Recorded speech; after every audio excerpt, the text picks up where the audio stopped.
you watched the opening of this review, you saw footage of Trepang2 where I did a slow motion slide into a group of enemies, shredding them limb from limb with a hail of gunfire, then leapt from the ground, reloaded, and landed a swift stomp to the face of a very unfortunate soldier. I didn't choose this clip to show off a particularly cool set piece from the game, and I certainly didn't choose it to show off my own shooting prowess, because to call my skill at shooters akin to a slightly drunk stormtrooper would be putting it politely. Rather, I showed this clip because it's from the very first and arguably least interesting level of the game, required little to no actual dexterity to pull off, and is still absolutely fucking awesome. This doesn't represent the very best of Trepang2, it represents the baseline, because despite some minor flaws, this indie is a very special surprise. If you've heard nothing of Trepang2 before now, I don't blame you. Beyond a Steam Next Fest demo I played over a year ago now, I've seen little to no marketing of it, making its imminent release feel suspiciously sudden, because as it stands, it sounds too good to be true. Trepang2 is made by a 4-person team, and is designed as a spiritual successor in all but name to the original Fear, a cult classic shooter remembered for bloody, slow-motion shootouts, intelligent and aggressive enemy AI,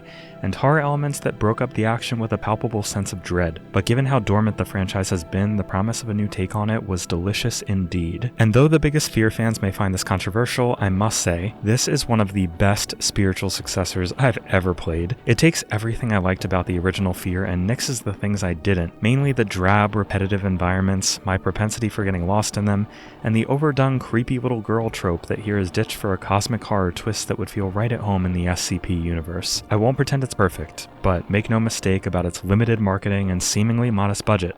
This is the real deal. The story is simple and unimportant. You're a super soldier referred to only as 106 who's been broken out of the facility of a big evil corporation that does a lot of human experimentation or something.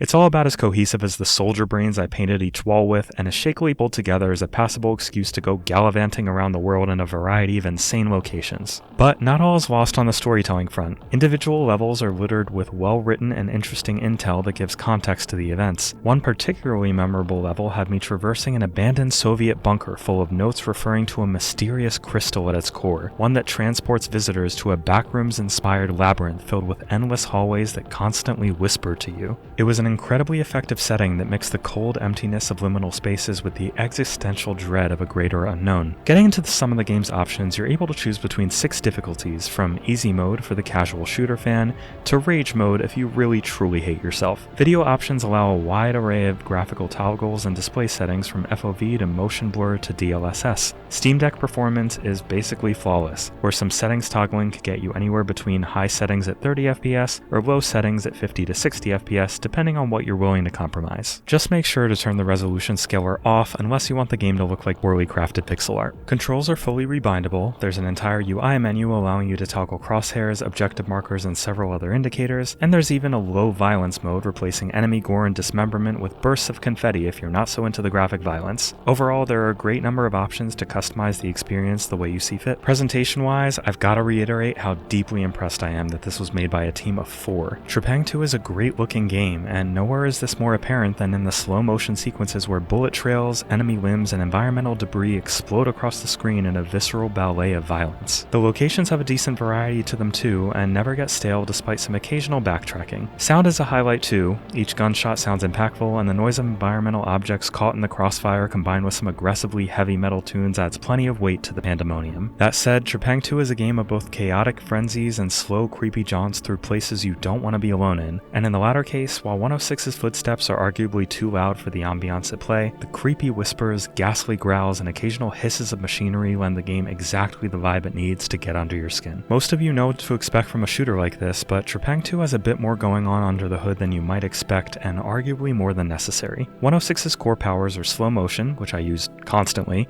especially in big groups of enemies where each kill refills the gauge just a little bit more, and a regenerative cloaking power allowing you to sneak around for brief periods of time without being seen. I barely use this cloaking ability at all, nor did I really engage much with the game's other stealth systems, which feel oddly fleshed out for how little you're likely to use them. Having a core gameplay system be too robust might sound like an odd complaint, but Trepang2 is a generally fast-paced game where bombastic slow-motion firefights are a huge part of the appeal. So it seems odd to include a stealth system with an indicator showing if you're in the light or the dark, the ability to shoot out lights and add silencers to your weapons, and sneakily grab enemies from behind. They were fairly cool abilities in the rare opportunities I found to use them, but any attempt at subtlety immediately implodes the first moment you're found out, so it was rarely for long. Maybe stealth becomes more instrumental on higher difficulties that I'm too much of a wimp to play, but as it stands, it's a harmless but unusual inclusion that almost feels meant for a different game. 106's physical prowess is another story entirely though, and can make the game's larger firefights feel closer to a level of Doom than anything else. Enemies are generally intelligent, teaming up to flank you and keep you on your toes. In order to take out the massive swarms of soldiers hunting you down, you must constantly keep moving. Running, sliding, jumping, kicking in midair, and taking any opportunity in between to enter slow-mo and fire a few shotgun blasts to an enemy soldier's face. If you manage to be able to grab one of them, you can even pull the pin on his own grenade and toss him at his comrades like a human explosive. It's absolutely batshit insane and literally never gets old. You can even dual wield your weapons if you want to go totally overkill on the firepower, and if that's what you want, then you have my full support. My only point of contention with the combat is one that will hopefully be patched away, which is that even on normal difficulty, there are some very annoying difficulty spikes. The final major campaign level in particular is insane and took dozens upon dozens of attempts to yield any amount of progression. Ultimately, I had to turn it down to easy in order to finish the game. And again, maybe I'm not great at shooters, but nothing before that had led me to believe I'd struggle anywhere near that much. There's a reasonable variety of weapons throughout Trepang2, all of which feel punchy and fun to use, but the shotgun was easily my favorite, being the weapon most likely to tear an enemy to bloody shreds in the shortest amount of time. There is a weapon upgrade system, but frankly, I found it hard to pay much attention to. Weapon upgrade kits are pretty scarce, and each covers only a very specific upgrade, meaning a vast majority of the time that I was at an upgrade station, I wasn't able to do anything of value. I can't say it affected my experience much, but it's a system that certainly could have been more fun than it is in its current form. Trepang2's main campaign is likely to take you about 6 to 7 hours on normal difficulty, but there are several side missions to take on that, while not matching the intrigue of the main campaign levels, still present an enjoyable time. Between these side missions and the multiple difficulty levels, I genuinely feel like there's plenty of content here. And that's before I even get to one of my favorite aspects, which is the enormous number of cheat codes that Trepang2 allows.